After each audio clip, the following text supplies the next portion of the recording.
I'm Uri. I'm the founder of the guild. I mean, this title can go many ways. Like, I think the title that I gave for the meetup was, how did I call it? Like, Mythbusting. Yeah. Like, basically, I'm going to go a bit about like the basics of GraphQL, but then like why everyone is doing GraphQL wrong. And the now those slides, I have like 75 slides here, so I don't think with time and everything, I think we won't make it. So what I'll do is I'll just go through some key points, and then it's better for me that we'll start a discussion. So if you see something and you really want to ask or to point or to like call bullshit on something, please stop me and talk. Like, this talk is about you talking more than me. So, and if you didn't do that, then we'll do it in the end, and then you'll stay here longer. So, yeah.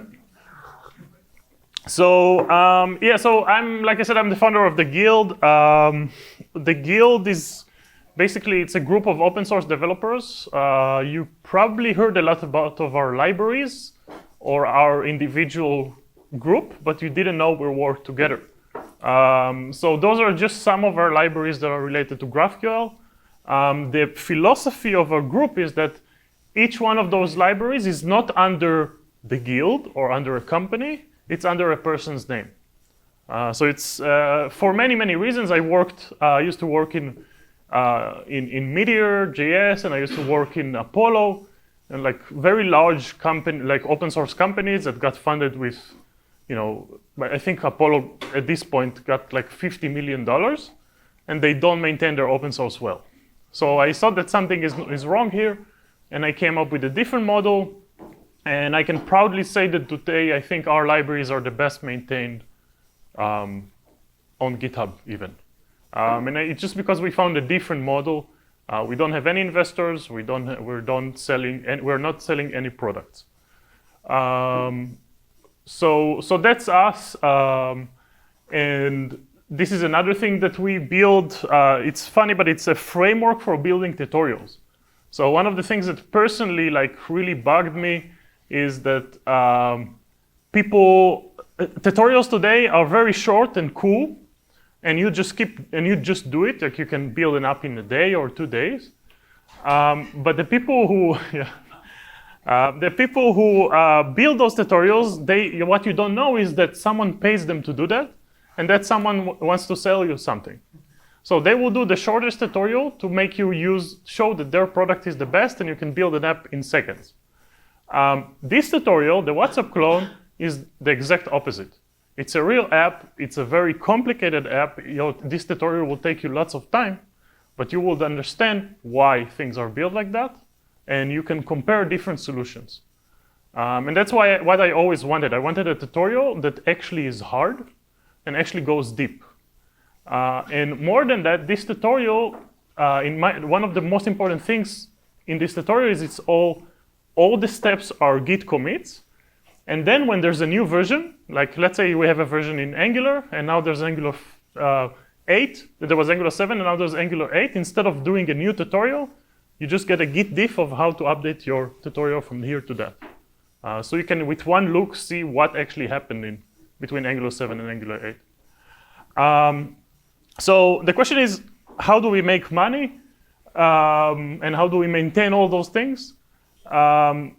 We look at ourselves as kind of like the React team of the world. What does that mean? The React team inside Facebook is basically living in one big monorepo. Every commit that they make is immediately released into production and immediately runs all the Facebook's code. So that means that when React releases like 16.8.9, it's just for you. Like, Facebook is already updated, and the fact that this commit is is just because Facebook validated it. So Facebook has control over React, but you don't have it. What we give is we take all of our open source libraries, and for each commit, we run your build before this PR is being merged in our open source stuff. So suddenly now you have control, and you have a say over the open source libraries, And those libraries are not just being updated underneath you, and we also keep you up to date. So that's, for a lot of companies, this is great, and for us, it's also great, because we get real feedback and real usage, including, for example, running load tests on an app of our client that has 1 billion annual users, before each commit we actually make on our open source stuff. So that makes our open source stuff very well, and it makes their code very up to date. So that's how we make money. Now for today. So what we do is I worked for a couple of years with a team in Facebook to create the GraphQL real-time spec, the GraphQL subscription spec. There's a part in GraphQL that does real-time. People talk about a little bit less about it, but I think that's also very important. But after quitting that, what we do today is we come to very large companies, very large corporations, and we need to come up and they have like really old stacks, really shitty code, tons of people, and we need to advance them. We need to actually upgrade them. We need to like change their culture, and that's very hard. So when I say here the harshest environments, like how do I get GraphQL into the harshest environments, I see those as the harshest environments, like the companies that are hard to change. And the truth is that even a startup with 20 people or 10 people gets to that point, because everyone, first of all, needs to think about features, and then later on think about their infrastructure and everything. So we created this like crazy plan of how to put new technologies in. It's not actually like just GraphQL, but it made us think about GraphQL and demonstrate GraphQL in a very different way than what usually people are actually talking about GraphQL. Like what the benefits that people are actually talking about it, we see something different. So let's just give a background about GraphQL. Who here heard about GraphQL? Okay. Who here wrote something in GraphQL? Who here uses GraphQL in production? Okay. Okay, so I think at this point, so the interesting stuff is that what I see in GraphQL is that in large companies, the adoption actually happens much faster than in startups. And I have a couple assumptions about why. I'll talk about it in a second. But that's very exciting for me because I think this technology is like really a game changer. The thing is, so the basic idea of GraphQL, just to give a short background, is that we described our data in a schema. And then we can query it like a database, like think about SQL or Mongo. So you have a schema and then you can query it and you get exactly the right results. It's just a query language. Like you can put it, people think it's over the network. It's not necessarily that. Now, the main idea here is that this schema doesn't describe an actual database storage, like in SQL or like in databases. It describes something that gives you a value. So it can be anything. It can be any computation. So name that returns a string, it's actually just a function that gets a project and returns the project's name. You can do anything there. You can just write some random code. You can call a REST endpoint, or you can actually query a database. And you can also run it locally, which I'll demonstrate now. So that's the important part of understanding about GraphQL. You actually take any data or any infrastructure, no matter how old it is, and you can basically abstract it like a database and start querying it. So here is how the general perception of what GraphQL is. While describing a schema, we basically create this like magical GraphQL server. This GraphQL server stands between the client and the current backend that we have today. And now the client can actually just query what they need. So in this case, a user with ID number 2 and the user's name. So that query will go to that GraphQL server. The GraphQL server will run specific functions in specific orders. and then return to the client one single response that looks exactly like what we expected, with the same types. We also have types guarantee over the network. So I know that I'm gonna get here a string.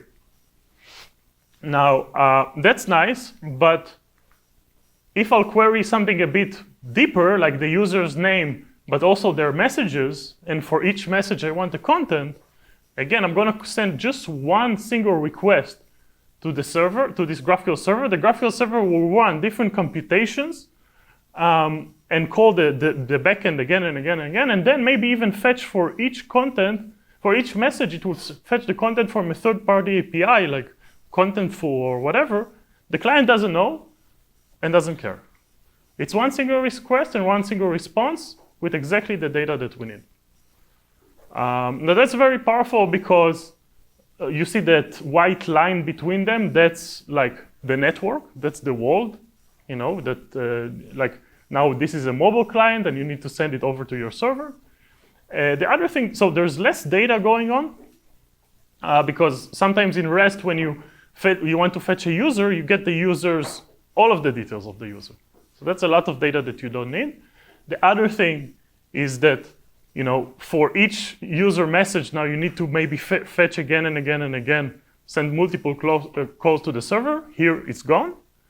And the third thing is that this is in a structure that you can take and just render. You don't now need to wait for all the data to iterate and structure it and use, if you use Angular, you can use our RxJS. If you use React, you can use many different other things. You just get the shape that you want. So you can just get it and render it. It saves a lot of code. So this is cool. So the main, this is like what I'm showing you now. This is, you know, you heard about GraphQL. You know all of that. You know that those are the main benefits, right? Less data over the network, less requests over the network. That's cool. And if you build like a consumer-facing app that needs to be very optimized, that's great. The thing is, you know, when we go to companies, they're looking at it and that's like, cool, that's really cool for like hipster developers. You know, we're not there. You know, it's very nice that you have less requests over the network, but that's not our problems. Like our problems is that we just don't ship fast enough. You know, we have a huge backlog of features. There's one big mess in the code. Every time we need to, each feature takes a very long time. There's a mess. So one day we will get to those optimizations, but we are far, far behind them. So that's where I think the real benefits of GraphQL comes in. So to explain what I think is the real benefits of GraphQL, let's look at what this magical box server in the sky actually does. So we have a shelf, and when we describe the schema, again, what I said is actually we basically are describing small units of computation, basically small functions. Each field is a function. And that function is very defined. You know, if we look at the user's name, that function gets as an input a user and needs to return a string. That's it. So you have a very defined function, a very defined task, and you can split your code in a very nice way. Now, this is something we do today, but then one other code that we do is, let's say this is a class, right? It's a class user that has a function name and a function age. What we need to do with our code today is that we are gonna like manually call the user's name, manually call the user age, build some kind of, you know, logic of when to call what. Now let's see what GraphQL does with this information. So first of all, let's go a bit deeper into each of those blocks. Again, you get a user, and then it will do something like maybe call the server, and will return the name as a string. So as a developer, you get this box. You need to build that box. That's it. It's a very defined task, very easy task. Now what GraphQL would do with this is that GraphQL will get a query. And then everything I'm going to show now, this is GraphQL does automatically. Today you do manually. So GraphQL is going to call the first box. Send the ID in and get back a user. Then what GraphQL is going to do is going to pick up two boxes, the name and the messages, and we're gonna run them in parallel with the returned value. I'm gonna run them in parallel. Then the first one spits a string, puts it in the result.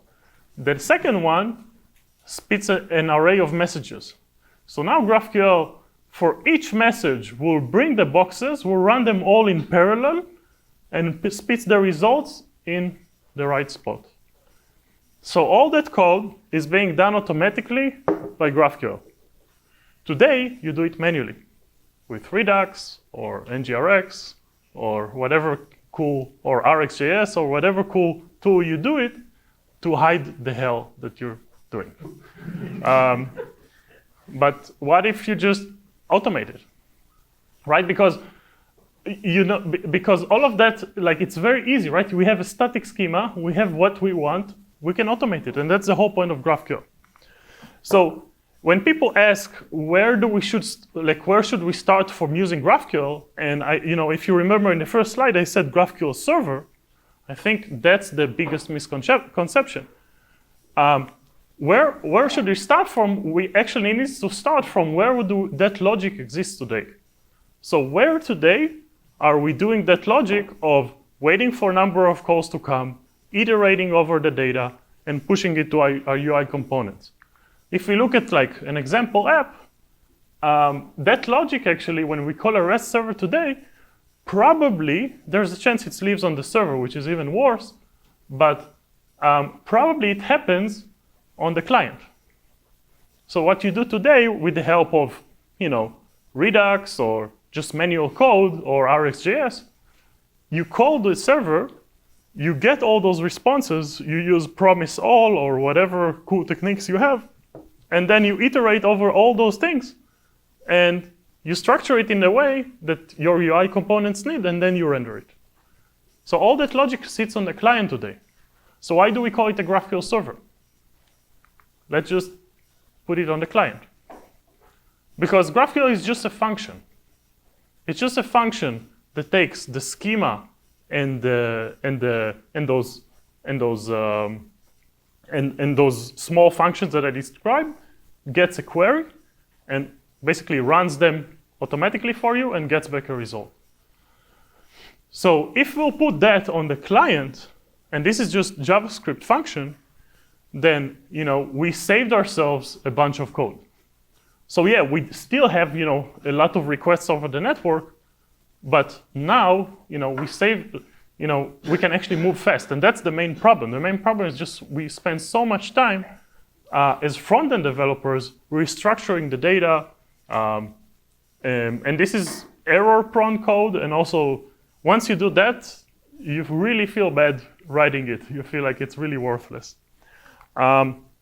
So I'm skipping a bit of some of those slides. This is like where I explain where you start from and how you actually practically do that. But one of the main benefits of that is that the fact that I can query exactly what I want means that I can write this query, and this is Angular, but if you're a Vue developer, you can hide your eye, like puke on the side or something. But it doesn't matter if this is React or Vue or Angular, because all of those libraries, maybe later we have like a discussion about the different component libraries. So maybe I'll talk later about it. But the main idea here is that if each component can query what they want, I can start putting, instead of putting like all this logic of querying the server and all of those things in a shared Redux store, or in a place where it grows a lot, and every time someone changes something there, it probably fucks up another component that you don't know about. Now each component is just responsible for their own stuff. So if you want to make a change, for example, add a field, the only change that you need to do is in one file. And you know that you didn't break anyone else. And that's scalable.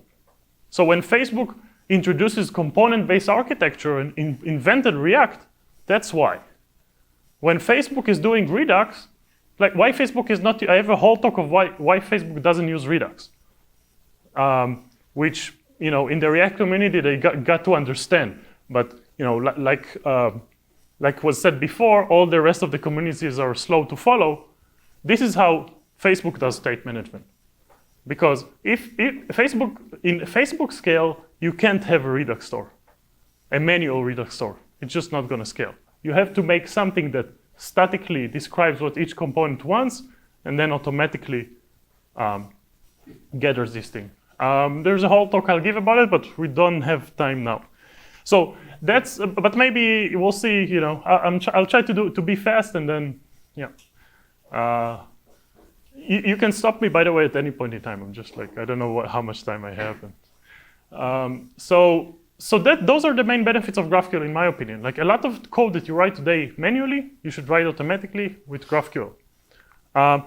And there's other, by the way, technologies that are trying to do the same. So it's more of the concept. GraphQL is the best implementation of it. Yes? So you were encouraging questions. I was wondering, the GraphQL is a query language. Which technology are you talking about? Because the query language by itself does not specify what these parallel requests are happening. GraphQL is a query language, but the specification also specifies execution.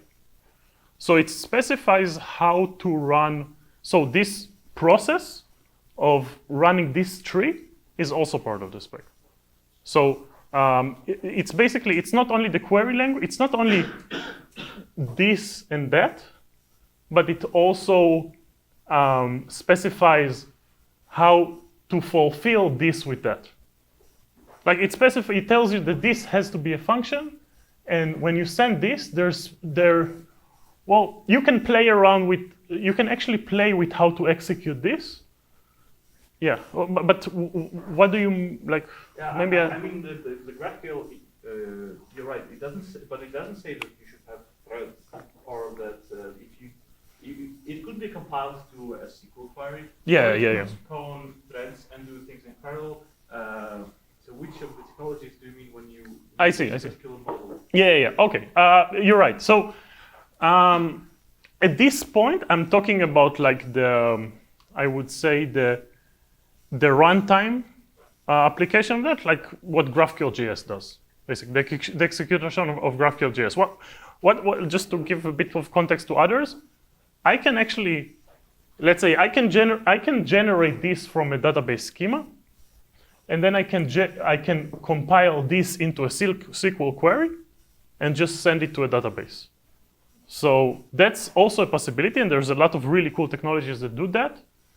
And this engine, there's many different implementations of that. What I'm saying here is that because the spec actually specifies the result, that it doesn't matter.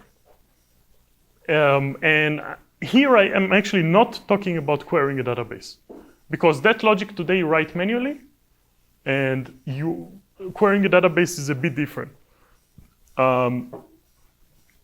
Because today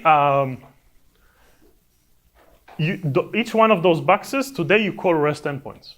So the logic here will be a call to REST endpoints and not the database. But you can do that if you want. And maybe if we'll have time, I'll actually explain when it's actually useful. But it's true. It's very useful. But did I answer your question, or it's? Okay.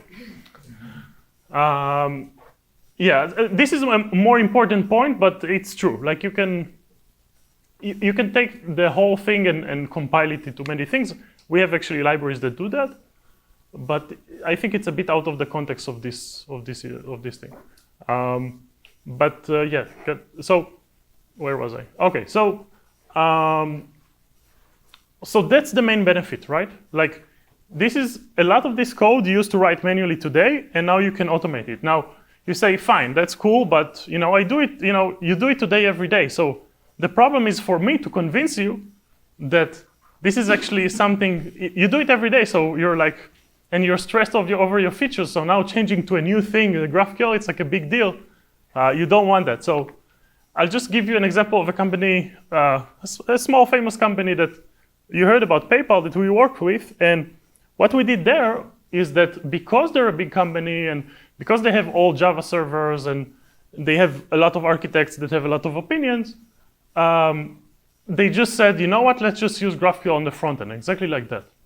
And then they wrote a blog post about their experience. And PayPal now uses GraphQL on the client, not on the server. So what they wrote was, we found that UI developers were spending less than a third of their time actually building UI. The rest of the time was spending figuring out where and how to fetch data, filtering and mapping over the data, and orchestrating many API calls.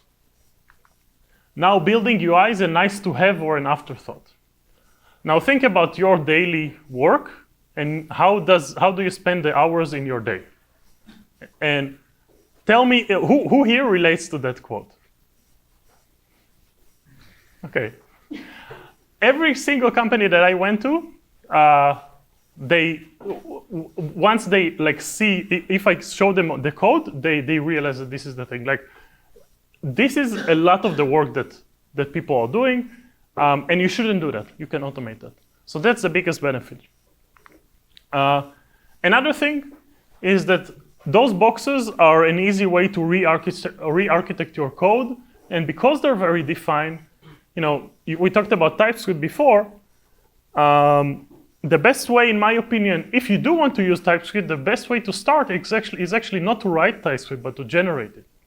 So we know the types from the GraphQL, so for each one of those boxes, we know the inputs and we know the outputs, so we can just generate, the TypeScript typings. So, and even if we now write this function is written in JavaScript, but we use VS Code, those TypeScript typings will give us auto-completion without actually us even like writing TypeScript. So this is how we can start using the benefits of TypeScript without actually writing TypeScript. And later on, when we do queries, so again, we know from the query what are the types that we're going to get, and we can generate TypeScript typings of the result. Or even like a ready-made components that are actually doing those queries. So that's another thing you could do. That's another library we use. So the main point here is that the best way to make change, this is, in my opinion, the best way to make change, because instead of now introducing a new GraphQL thing, a new GraphQL server, and go convincing someone that you need to write something on the server and all of those things, you can actually do that today by replacing, you never ask someone if you can install an NPM package on your frontend. So that's what you should start with. Just use GraphQL on your frontend. And install a GraphQL.js and just use it like that. And just start replacing some of the things. Yeah?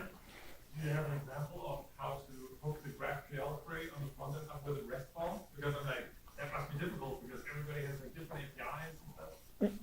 Again, how to do what? How to do what? How to have a GraphQL query on the frontend, and then how to link that to the right REST API calls for the different data types. It's just, I have many examples. Actually, in all the other talks that I gave here, I gave in React and in Angular meetups. There's another guy from Copenhagen that is really cool. So he was just demonstrating live coding. I don't think I will have time for it today, but basically, if you take any GraphQL tutorial, that's what you do, but on the server. Yeah. So it's the same code. You can use the same GraphQL.js or Apollo, and just you run it on the browser, that's all. It's the same, take the same tutorial, because all the GraphQL tutorials, that's what they do, right? When you write a resolver, you just call the REST endpoint. So you do the same. It just happens to run on the client. That's all. Yeah. So you're saying to have the resolvers and everything on the client. Mm-hmm. So you treat the client almost like the server, but then the server becomes like the... Yes, now, exactly. And those of you, and you probably heard about GraphQL from your question, or a bit knows about it. So that's why, let me jump a few slides. That's my girlfriend.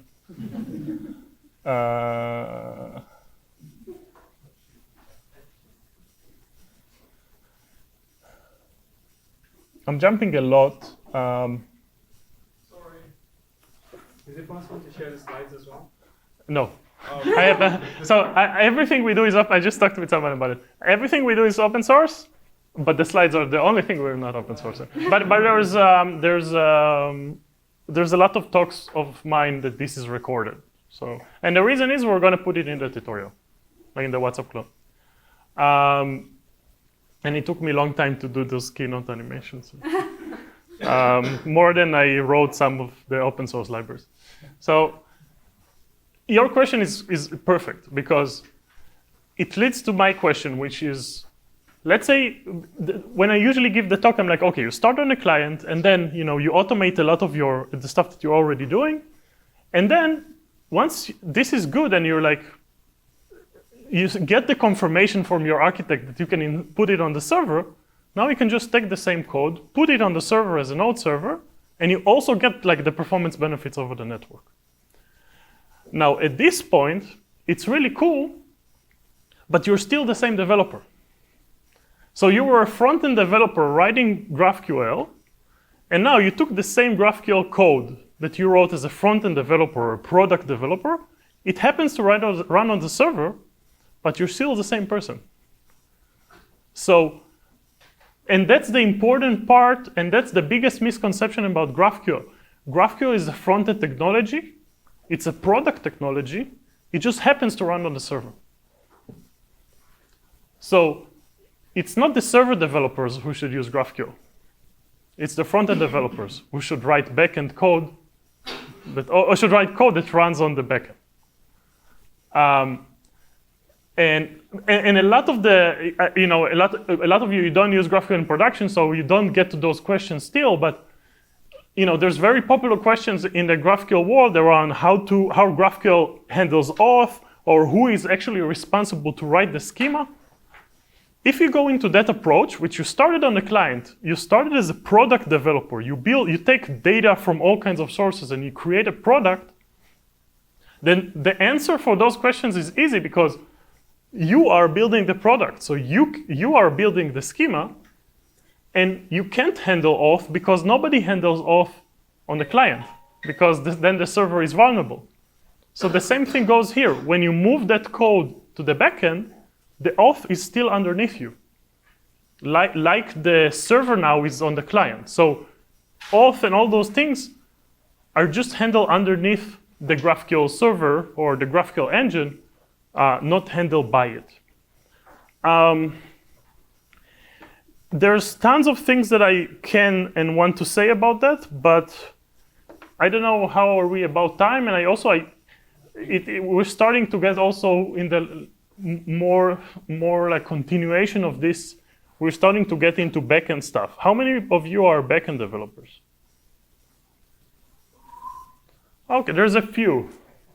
Maybe you can take it over at the end. Yeah, okay. I'll just touch on one small thing. You can look at my girlfriend for a bit more. And then,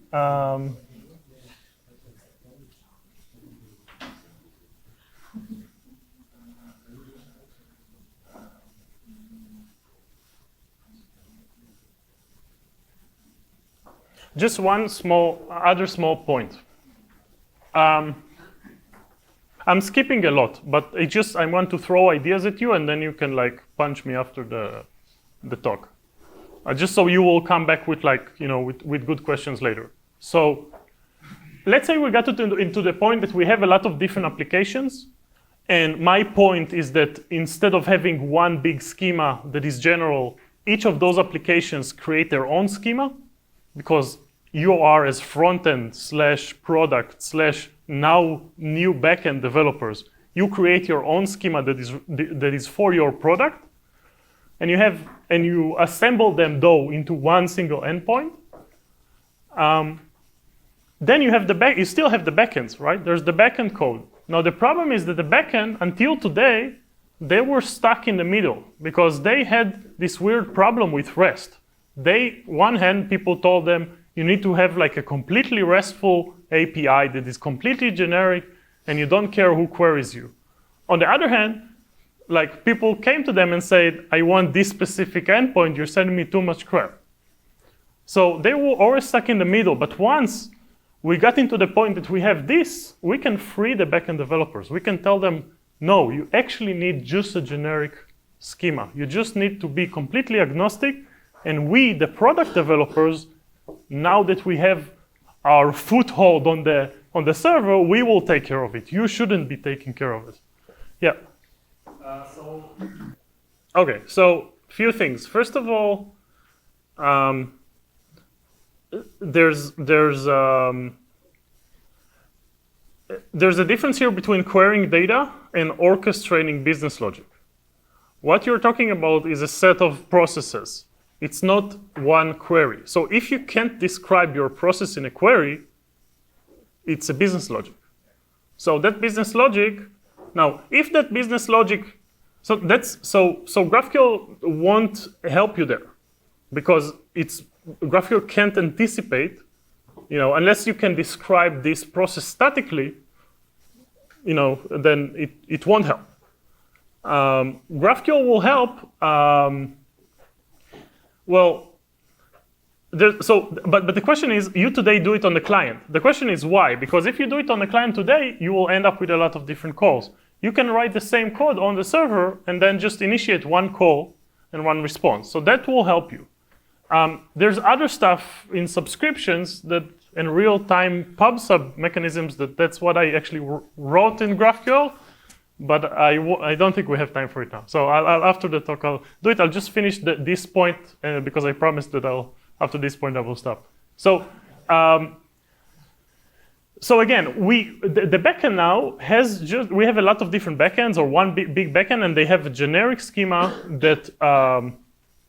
that doesn't care anymore. We freed the backend to care about what the client needs, which is very, very important and for the backend developers. Now, the thing is, what people usually think about GraphQL is they think that this merger of all the different microservices, all those different generic schemas, is actually the schema that we need to expose here for the clients. But that's not true. That's something that's being pushed by a specific company that wants to sell you a product that I won't mention by name. This schema is actually something that, again, you as a client developer created, and this is perfect for your own schema. So those of you who do write GraphQL today, this is a very important point. I don't want to dive too deep into that. So but basically the picture is, in my opinion, that's how also Facebook does that. Each of those applications, or even those are like specific components or parts or micro front ends or whatever you want to call it, they build their own schema, and they just happens to run them all from the same endpoint. But those are, again, this is a different schema than just simply the merger of all the different microservices or the backends. Now, then comes the question, well, here, today we use REST. Why? What is REST good for? Because REST has no specification, it has no typings. The only thing it can do to hide the fact that it doesn't have any of this is to generate Swagger. But the fact that you have a Swagger definition doesn't mean that in production you're going to get a completely different response. It doesn't do any validation at runtime. So here, why I won't get some of the benefits of GraphQL and at least give here better protocols to expose here. So when I say better protocols, I mean gRPC or Thrift, which are much better backend to backend or service to service communication protocols than REST. And then here we expose GraphQL. And this is how, by the way, Facebook works. Facebook, all their different microservices are not using GraphQL, they're using Thrift. But then all the products are using GraphQL. So Facebook doesn't use REST for anything because REST is stupid.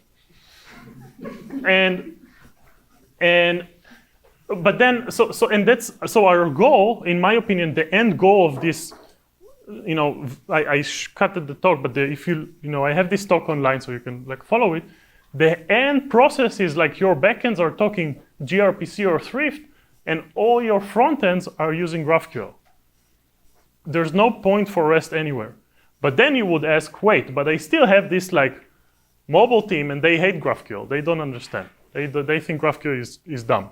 They want to stay in REST. Or maybe I have a third-party partner, then I need to expose REST APIs to. Why? Because it became the standard of the industry for whatever weird reason. So what we should think about is that GraphQL is a superset of REST. It's like REST, but better. So what we can do is we can take this schema and we can generate REST endpoints. So if we look at this mobile application, we can describe in a schema what they want, even though it's REST. And then we can generate the REST APIs for them. They think it's REST, but behind the scenes is GraphQL. And the biggest benefit of that is that we can do it in one click. This is the library. It's called SOFA, the best way to REST. And with basically one line of code, we take a GraphQL endpoint and we generate a REST endpoints that describe all the schema. And another benefit of that is, let's say now they want custom endpoints, right? Because that's what clients want. They get the RESTful API and then they want a specific endpoint. With this approach, a custom endpoint is a query and a path. And that's it. That's a new custom endpoint. So you basically create a custom endpoints in a matter of 3 seconds instead of a task on Jira. So that's just how you break free from REST, even though you have to use it. And that's, by the way, Facebook does expose REST APIs to its partners or third-party APIs. That's how they do it. They use GraphQL everywhere, and they just generate the REST endpoints. So yeah, so in summary, GraphQL is a product thing. It's not a backend technology. And it solves more than performance. It just automates a lot of the stuff that you do today. And don't make GraphQL the thing that it's not supposed to do. Don't make it a service-to-service communication protocol, and don't build one giant endpoint that describes generic schema. And that will help you actually to free your backend developers to use what they really should do and build the technologies that is really best for them. Yeah, so there's the tutorial, tortilla.academy. This is like the framework I told you about. You can read about it there. And that's me. And now what? Questions or break or beer or all of this? Just give me a hand. Okay.